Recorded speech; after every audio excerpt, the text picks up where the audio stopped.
Hello, it's a lovely, lovely morning from here in Italy, and hope that each one of you, as always, are absolutely fine. So, in the last session, we have had a discussion with respect to business combination and corporate restructuring, of course, in the light of Ind AS 103 or IFRS 3, whatever you may like to say. In the last session, we have had a theoretical discussion, to be very honest with you, and I didn't ask you to write anything, but in this particular session, whatever we discussed in the last session, we are going to actually note down in black and white. So here we go and we start the session. तो बेटे, जैसा कि मैंने कहा, last session में हमने चर्चा करी थी, एक ओवरव्यू लिया था हमने बिजनेस कॉम्बिनेशन का। मैंने कहा था कि मेरा मकसद इस सेशन का, यानी कि लास्ट सेशन का, ये था कि मैं आपको एक्लिमेटाइज कराना चाह रहा था, आपका एक तरीके से परिचय कराना चाह रहा था बिजनेस कॉम्बिनेशन और कॉर्पोरेट रिस्ट्रक्चरिंग, जो कि इंड AS 103 के तहत हमें करना है। हमने इसकी कुछ बातों पर विचार और विमर्श करा था। अब इसी चीज़ की चर्चा आगे जारी रहेगी। तो मैं अब ये स्टार्ट करता हूँ, लेकिन इसको स्टार्ट करने से पहले मैंने लास्ट क्लास में ये भी कहा था कि मैं आपको एक एक अल्फाज लिखाऊंगा, आपको बिल्कुल चिंता करने की ज़रूरत नहीं है। करेक्ट? तो हम अपने वादों पर बिल्कुल कायम हैं। तो हम स्टार्ट करेंगे और कुछ हम बातें लिखेंगे जो हमने लास्ट सेशन में डिस्कस करी थी, जैसा कि मैंने आपको बताया। आइए अब मेरे साथ साथ थोड़ा लिखना शुरू करें। मैंने सबसे पहले तो आपको ये बताया था कि business combination and corporate restructuring, जो कि इंड AS 103 के तहत हम कर रहे हैं। हालांकि मैंने ये भी कहा था, इससे पहले हमने अमालगमेशन, एब्जॉर्प्शन, रिकंस्ट्रक्शन नाम के चैप्टर्स इससे पहले के फेजेस ऑफ एजुकेशन में हमने करे हुए हैं। लेकिन मैंने ये भी कहा था कि उसको हमने AS 14 के हिसाब से करा था, लेकिन उसका कहीं से भी किसी भी तरीके का यहाँ पर हम देखेंगे कि उसमें समन्वय नहीं है। इंड AS 103 की जो गाइडलाइंस हैं वो बिल्कुल अलग हैं। तो इंड AS 103 के बारे में मैंने जब चर्चा लास्ट सेशन में करी थी, तो मैंने ये भी बताया था कि बेसिकली इसका मुख्य उद्देश्य क्या है। मैंने ये बताया था कि जो इंड AS 103 है, बेसिकली इसका जो मुख्य क्रक्स है, धुरी है, वो एक्वायरर के पॉइंट ऑफ व्यू से है, एक्वायरर के नज़रिए से है। जब एक्वायरर किसी एंटिटी को एक्वायर करेगा तो अपनी बुक्स में वो किस तरीके से एसेट्स और लायबिलिटीज़ को, गुडविल को, नॉन कंट्रोलिंग इंटरेस्ट को रिकग्नाइज करेगा, मेजर करेगा, उसके बारे में ये इंड AS कुछ चर्चा करता है। आइए पहले हम ऑब्जेक्टिव से ही स्टार्ट करते हैं। तो आप मेरे साथ पॉइंट वाइज लिखना शुरू कर दें। 1, तो आप लिखें objective of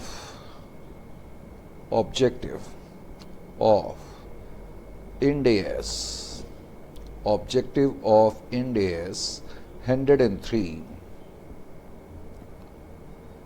objective of Ind AS 103 can be summarized as follows। हम इसको इस तरीके से समराइज कर सकते हैं, can be summarized as follows।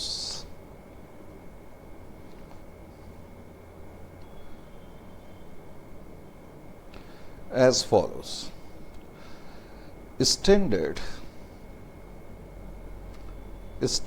जैसा कि मैंने कहा था, स्टैंडर्ड का मतलब 103। Standard provides some guidelines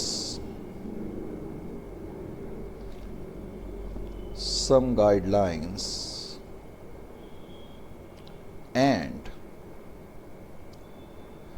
establishes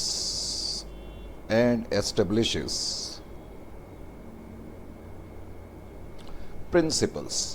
ये कुछ प्रिंसिपल्स को एस्टेब्लिश करता है, principles and requirements,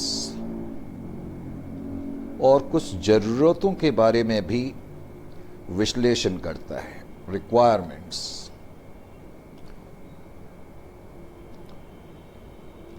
for an acquirer.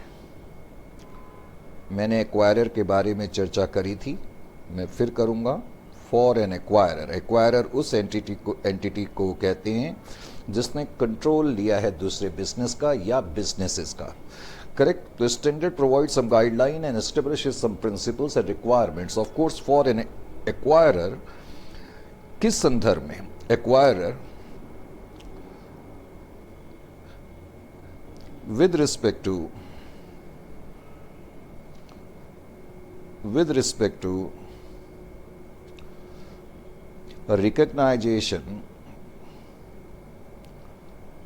recognition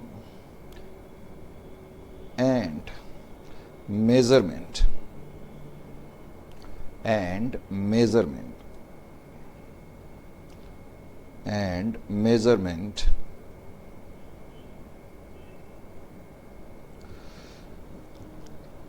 of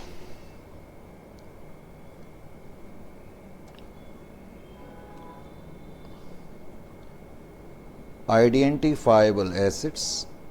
तो एक्वायरर ने एक्वायरी के जो एसेट्स लिए हैं, आइडेंटिफाइबल एसेट्स, जिनको आसानी से अलग तरीके से सेपरेटली आइडेंटिफाई करा जा सकता है, आइडेंटिफाइबल एसेट्स, उनको किस तरीके से रिकग्नाइज और मेजर करा जाएगा। Correct. Second, liabilities,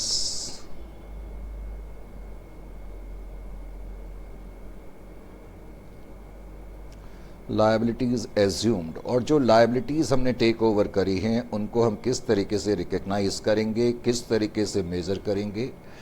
third, goodwill, goodwill को किस तरीके से रिकग्नाइज करा जाएगा।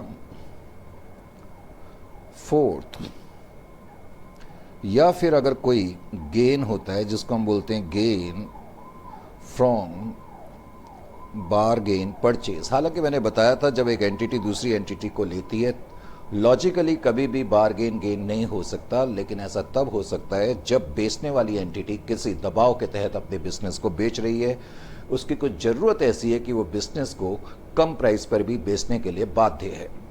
Gain from bargain purchase, last class में हम ये सब चीज़ें डिस्कस कर चुके हैं। मैंने कहा था कि मैं सिर्फ आपको लिखाऊंगा बारगेन परचेज।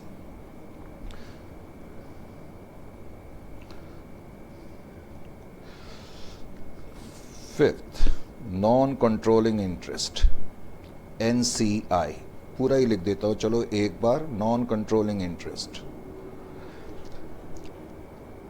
तो बिजनेस कॉम्बिनेशन के तहत एक्वायरर ने जो एसेट्स एक्वायर करे हैं, नॉन कंट्रोलिंग इंटरेस्ट, जो लायबिलिटीज एज्यूम करी हैं, बिजनेस कॉम्बिनेशन से जो गुडविल या गेन झलक रहा है, और नॉन कंट्रोलिंग इंटरेस्ट, इनको किस तरीके से हम रिकग्नाइज करेंगे, मेजर करेंगे, इसके संबंध में ये स्टैंडर्ड हमें, मैंने जैसे कि कहा कि कुछ प्रिंसिपल एस्टेब्लिश करता है, कुछ गाइडलाइंस देता है।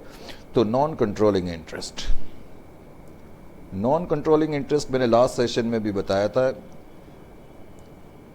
कि जिस एंटिटी को मैंने एक्वायर करा है, अगर उसके सारे शेयर्स मैंने एक्वायर नहीं करे हैं तो जाहिर है ऐसे केसेस में नॉन कंट्रोलिंग इंटरेस्ट का कुछ कॉन्सेप्ट आएगा, यानी कि ये वो शेयर हैं एक्वायरी एंटिटी के जिसको हम एक्वायर कर रहे हैं, जो कि हमारे पास नहीं है।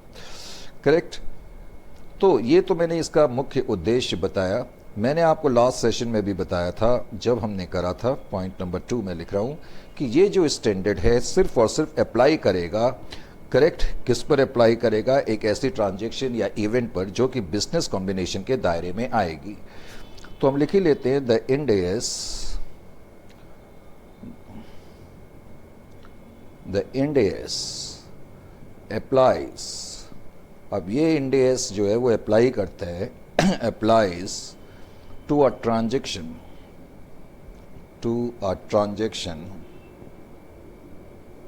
और event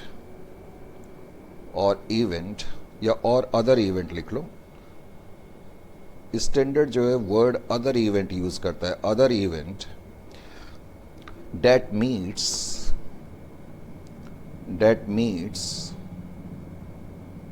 the definition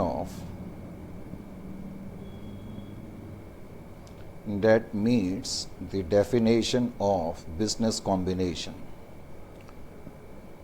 last session में आपको याद होगा मैंने एक एग्जाम्पल दे करके कहा था कि एंटिटी ए ने एंटिटी बी का बिजनेस लिया, तो एंटिटी ए एक्वायरर है, एंटिटी बी एक्वायरी है,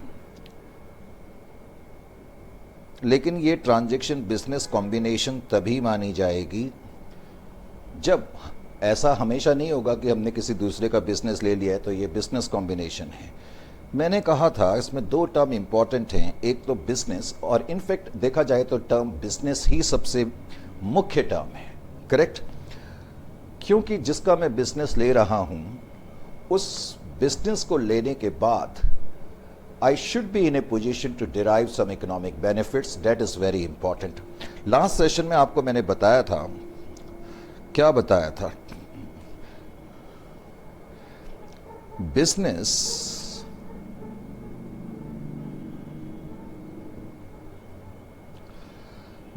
सिंपली ऐसे लिखो, बिजनेस सिंपली मीन्स, क्या बताया था मैंने बताया था ना, एक वर्ड यूज करा था, integrated set of activities. Business simply means integrated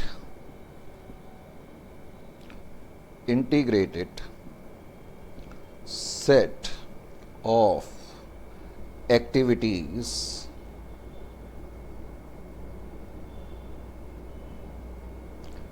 and assets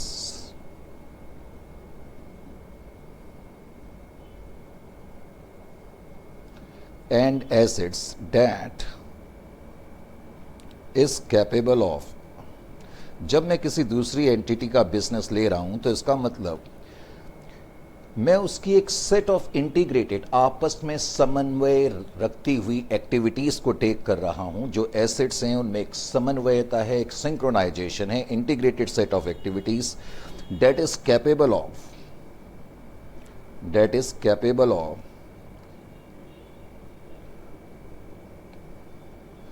मैंने कहा that is capable of being conducted. Being conducted का मतलब है कि उसको हम कैरी कर सकें। बीइंग कंडक्टेड एंड मैनेज, उसको हम मैनेज कर सकें। Conducted and managed.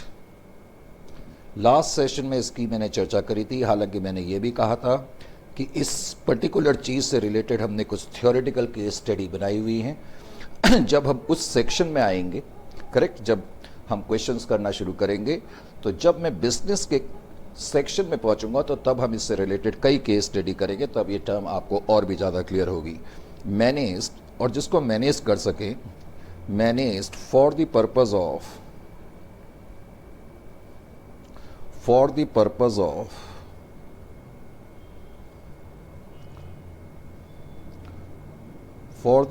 Of providing, जिसको कि मैनेज करा जा सकता है इस तरीके से कि वो हमें कुछ रिटर्न प्रोवाइड करे। और रिटर्न मैंने बताया था किसी भी रूप में हो सकते हैं। ये टर्म मैंने आपको क्लियर करी थी। रिटर्न मतलब किसी भी रूप में, चाहे वो डिविडेंड के रूप में हो, प्रॉफिट्स के रूप में हो, लो कॉस्ट के रूप में हो, किसी भी तरीके का इकोनॉमिक बेनिफिट हो, तभी वो बिजनेस माना जाएगा।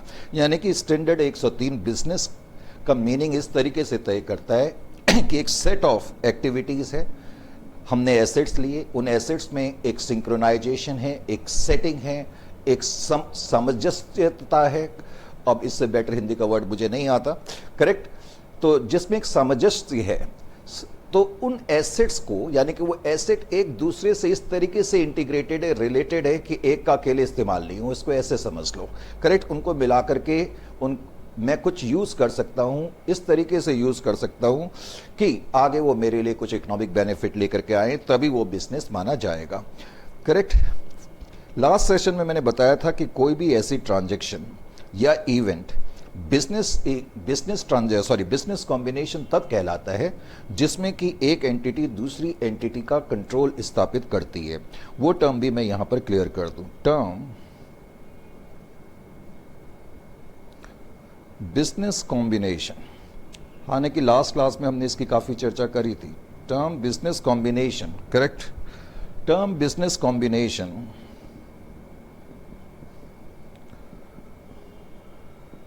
क्या बताया था मैंने? अभी भी मैंने बताया। Term business combination refers to a transaction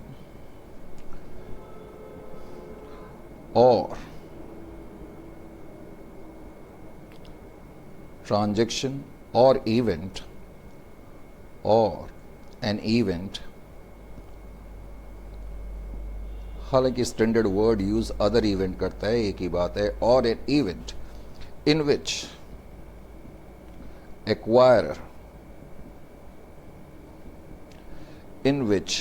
acquirer जरा मैं रेड पेन का भी इस्तेमाल कर लूं, इन विच एक्वायरर, करेक्ट, क्या करता है एक्वायरर? एक्वायर्स कंट्रोल, वो कंट्रोल एक्वायर करता है, acquires control of one or more businesses।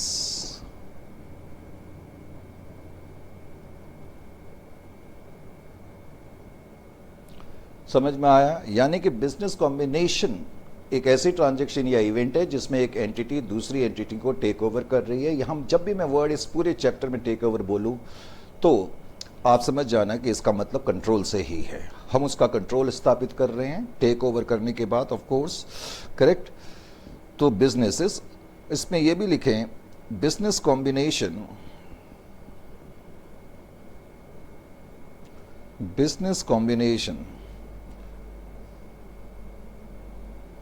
अब बेटे जो टर्म बिजनेस कॉम्बिनेशन है ना, इसको कॉमन पार्लेंस में, पार्लेंस का मतलब होता है आम बोल चाल की भाषा। एक business combination, acquirer controls of one और मोर बिजनेस और बिजनेस कॉम्बिनेशंस।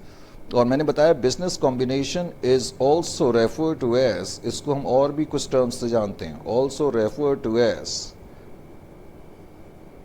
ऑल्सो रेफर्ड, जब मेरे को अगली शीट लेनी पड़ेगी, refer to as true mergers. सुना है आपने कभी ये नाम? इसको हम ट्रू मर्जर्स भी कहते हैं। ये बिजनेस मैगजीन्स या इकोनॉमिक टाइम्स वगैरह अगर आप कभी पढ़ोगे ना, उसमें ये टर्म बहुत बारी आती है। आप सोचोगे पता नहीं क्या टर्म है, हम लोग इतने बड़े लेवल पर आ गए हैं, हमें अभी भी पता नहीं, सर ने पढ़ाया ही नहीं। तो मैंने कहा कि इससे पहले कि आप मुझे कुछ कहो मैं आपको बता ही दूँ। तो ट्रू मर्जर्स भी बेटे इसको कहते हैं। Is it clear to you? ये बातें मैंने लास्ट सेशन में आपको बताई हुई हैं, अगर आपको याद हो तो। बिल्कुल सर, आपने बताया हुआ है। और क्या बताया था मैंने आपको लास्ट सेशन में? लास्ट सेशन में मैंने आपको सिंपली बताने की कोशिश करी थी कि कुछ टर्म्स हैं, हालांकि दो टर्म तो मैं पहले ही आपको इनडायरेक्ट तरीके से बता चुका हूँ, बिजनेस और business combination.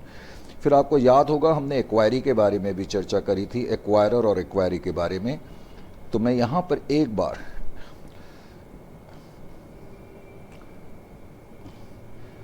acquirer is the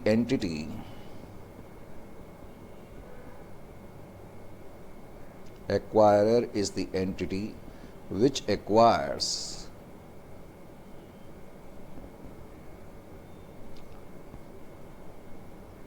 control of other entity,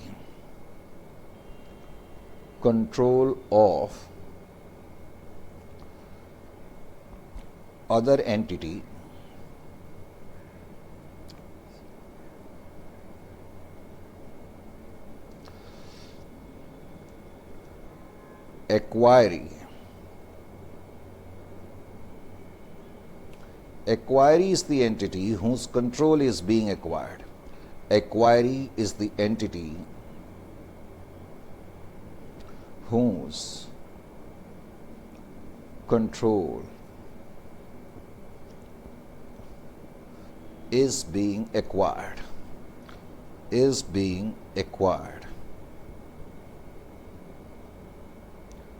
ये सब टर्म्स मैंने आपको बताई थी, करेक्ट।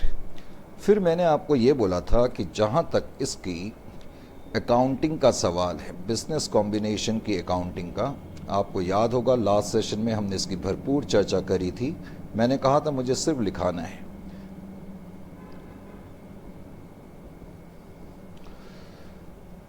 मैंने आपको ये बताया था कि अकाउंटिंग के लिए स्टैंडर्ड ये कहता है acquisition method will be used as per Ind AS 3,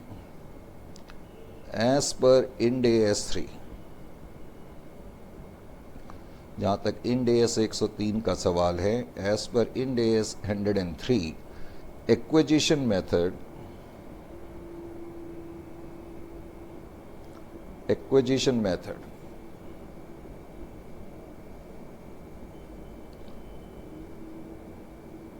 shall be used for accounting क्या? business combination shall be used for accounting business combination। तो बिजनेस कॉम्बिनेशन को अकाउंट करने के लिए एक्विजिशन मेथड की जरूरत पड़ेगी। बिजनेस कॉम्बिनेशन ये तो आपको पता ही है।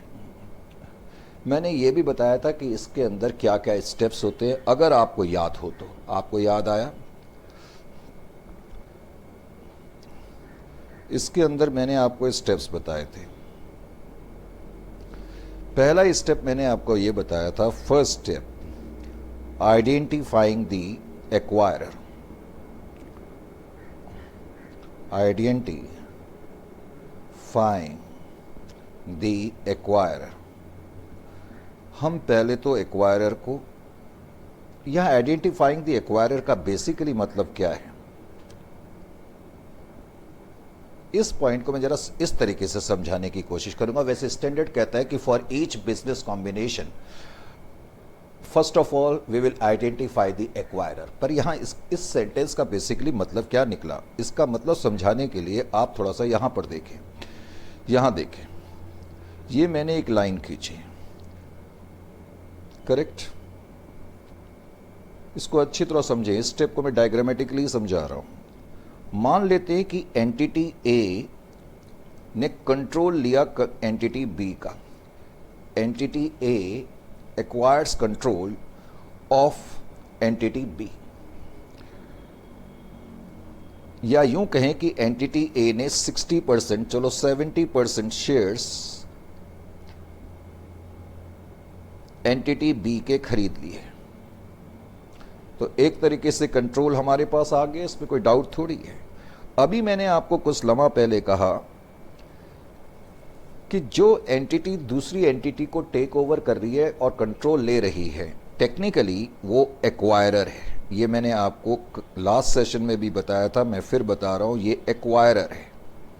लेकिन ये जो एक्वायरर है ना, ये लीगल रूप से है, इन टर्म्स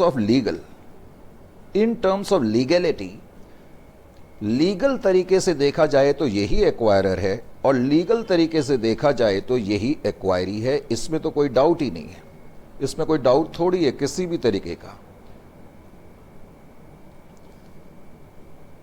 ये एक्वायरी है लीगल पॉइंट ऑफ व्यू से,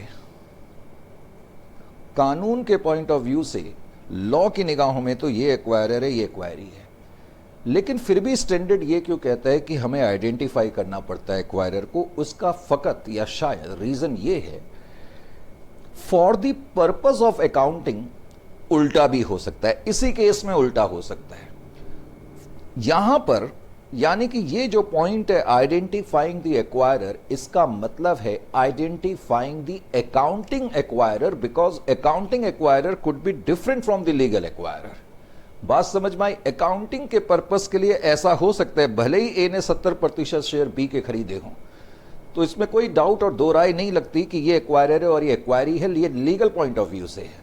लेकिन स्टैंडर्ड कहता है कि अकाउंटिंग पॉइंट ऑफ व्यू से ऐसी पॉसिबिलिटी हो सकती है कि एंटिटी बी जो है एक्वायरी है। फॉर एग्जाम्पल मैं आपको ऐसे कहूं कि इसने 70% शेयर इसके खरीदे, लेकिन इसके बी इनमें एक एस्टेब्लिश्ड कॉन्ट्रैक्ट हो गया, एंटिटी बी के पास कंट्रोल एंटिटी बी के पास रहेगा ए का। मर्जर के बाद ये कॉन्ट्रैक्ट है कि बी विल कंट्रोल ए, तो उस केस में अकाउंटिंग एक्वायरर, लीगल एक्वायरर तो यही रहेगा, लेकिन अकाउंटिंग एक्वायरर कौन रहेगा? ये रहेगा। यानी कि कभी कभी ऐसी पॉसिबिलिटी हो सकती है कि legal acquiree can be accounting acquirer. This is why actually this point has been, or this point has been inserted by the standard. समझ में आया? Identifying the acquirer का basically मतलब हो गया, it means it means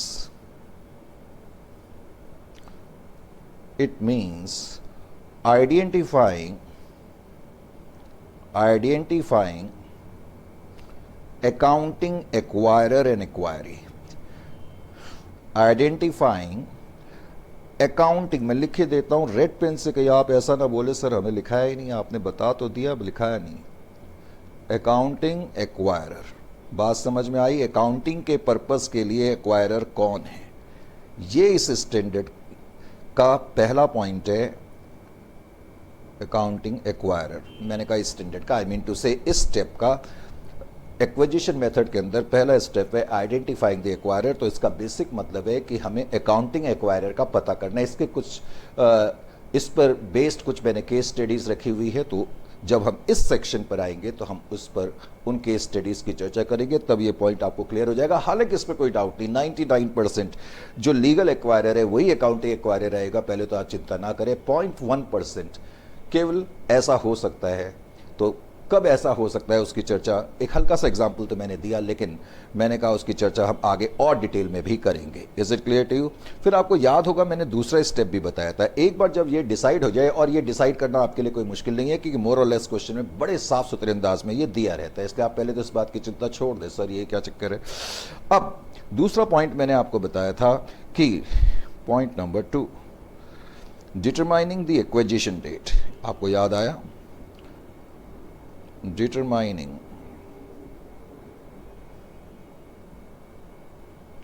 the acquisition date। Acquisition method में accounting करने के लिए फिर अगला स्टेप ये है डिटरमाइनिंग द एक्विजिशन डेट। किस डेट को कंट्रोल जो है एक्वायरर के पास आया, correct? As per this step,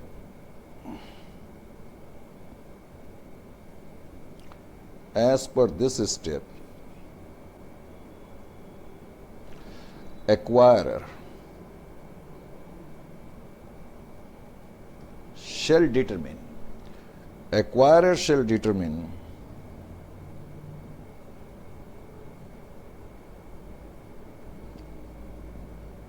the date on which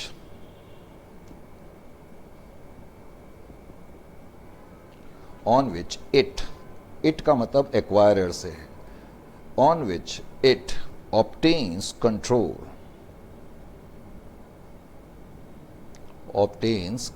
accounting का अगला हिस्सा ये है।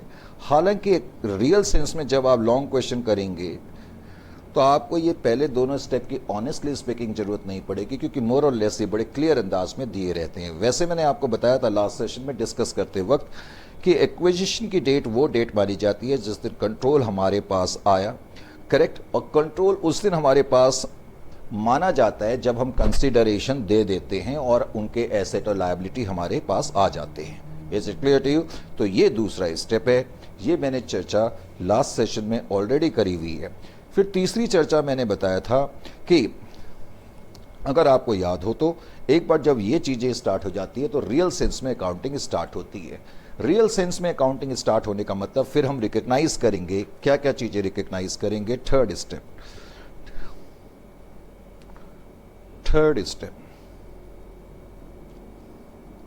Recognisation of.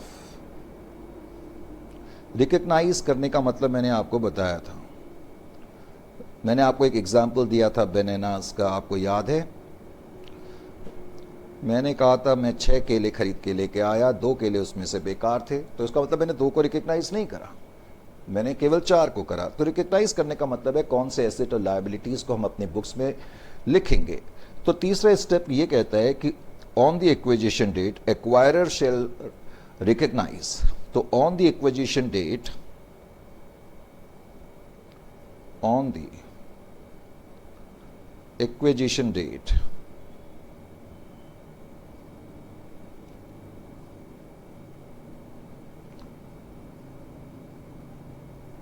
acquirer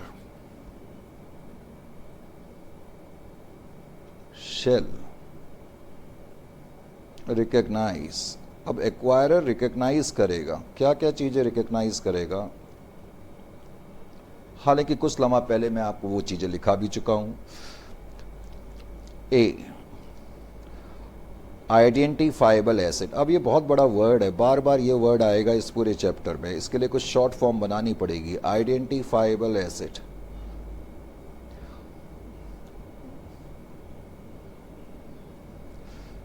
वैसे मैं बाद में IFA लिखा करूंगा, मैं IA लिखूंगा तो कहीं आप उसको इंटेंजिबल एसेट समझेंगे।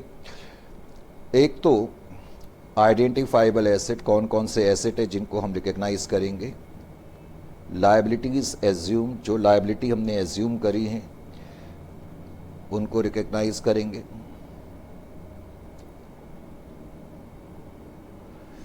फिर मैंने बताया था एनी नॉन कंट्रोलिंग, एनी मैंने इसलिए लिखा क्योंकि नॉन कंट्रोलिंग इंटरेस्ट हो भी सकता है, नहीं भी हो सकता है। नॉन कंट्रोलिंग इंटरेस्ट, अगर मैं 100% शेयर एक्वायर करूंगा फिर थोड़ी नॉन कंट्रोलिंग इंटरेस्ट होगा, होगा क्या, नहीं होगा। उसके बाद ध्यान ये रखना है, फिर एनी गुडविल और gain on bargain purchase, gain on bargain purchase.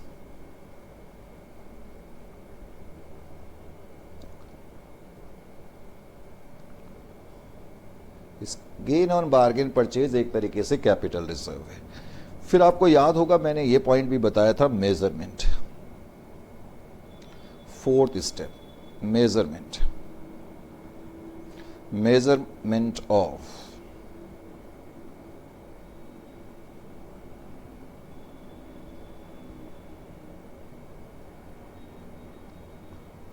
Measurement of, ये जो सारी चीज़ें हमने रिकग्नाइज करी है, मेजरमेंट ऑफ मैं ऐसे लिख देता हूं, एफोर मेंशन्ड रिकग्नाइज्ड आइटम। एफोर मेंशन का मतलब जो मैंने ऊपर मेंशन करे हैं, यानी कि identifiable asset, liability, non controlling interest. तो measurement of aforementioned item shall be at fair value, मैंने बताया था कि उसको हम फेयर वैल्यू पर करेंगे। शेल बी एट, किस पर करेंगे, फेयर वैल्यू पे करेंगे। मैं रेड पेन से लिख देता हूँ, करेक्ट। आप ये नहीं कह सकते कि मैंने आपको नहीं लिखा है। रेड पेन से लिखने का मतलब ये है, सर ऐसी बात तो बिल्कुल ऐसी बात है, फेयर वैल्यू। जब मैंने आपको लास्ट सेशन में ये स्टेप कराया तो याद है आपको मैंने कुछ बताया था कि इस स्टेप के और इनफैक्ट इस स्टेप के भी कुछ अपवाद भी हैं, कुछ एक्सेप्शन भी हैं। वो मैंने लास्ट सेशन में आपको बताए थे, मैं उनको बताऊंगा लेकिन अभी नेक्स्ट सेशन में बताऊंगा, क्योंकि जब यहाँ पर एक ग्रीन बटन साइन देना शुरू करता है तो इसका मतलब है हमारी टाइम लिमिट इस रिकॉर्डिंग की खत्म हो गई है। तो नेक्स्ट सेशन में अभी मिलते हैं।